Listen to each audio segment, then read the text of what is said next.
അപ്പുറത്തെ വീട്ടിലെ താത്ത എനിക്ക് തന്നതാണ് കേട്ടോ ഈ മുരിങ്ങക്കായ. അവർക്കാണെങ്കിൽ അവരുടെ മോളുടെ വീട്ടിൽ നിന്ന് മറ്റോ കൊടുത്തതാണ്.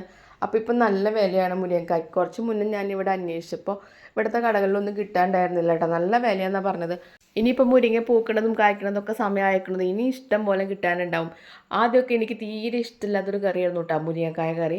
വീടിൻ്റെ ബാക്കിലായിട്ട് ഒരു വലിയ മുരിങ്ങ മരം ഉണ്ടായിരുന്നു. ഈ മുരിങ്ങക്കായുടെ കാലമായി കഴിഞ്ഞാൽ, ഉണ്ടാവുന്ന കാലമായി കഴിഞ്ഞാൽ നിറയെ മുരിങ്ങക്കായ പിടിക്കും. അയൽവക്കത്തെ എല്ലാവർക്കും കൊടുക്കട്ടോ. എന്നാലും അത്യാവശ്യം ഉണ്ടാവും. മിക്ക ദിവസവും ഞങ്ങളുടെ വീട്ടിൽ മുരിങ്ങക്കായ പരിപ്പ്, മുരിങ്ങക്കായ ഉണക്കച്ചെമ്മീൻ, മുരിങ്ങക്കായ മാങ്ങയൊക്കെ ഇട്ട് മാറി മാറി കറിയായിരിക്കും.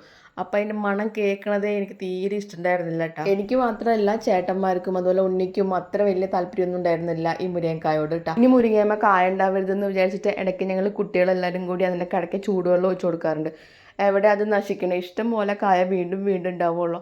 പടർന്ന് പന്തലിച്ച് നിൽക്കുന്ന ഒരു വലിയ മരമാണ്. അതിൻ്റെ ഇടയിൽ കുറച്ചൊരു ചൂടുവെള്ളം ഒഴിച്ചു കൊടുത്താൽ അതിന് എന്തൊരു മാറ്റം ഉണ്ടാവാനാണ്. എന്നെ ആലോചിക്കുമ്പോൾ ചിരി വരും. ഒരുപാട് ആൾക്കാർക്ക് മുരിങ്ങക്കായും മുരിങ്ങയുടെ ഇലയും മുരിങ്ങയുടെ പൂവും കറി വെക്കാൻ കിട്ടിയിരുന്ന ഒരു വലിയ മരമാണ് ഞങ്ങൾ നശിപ്പിക്കാൻ നോക്കിയത്.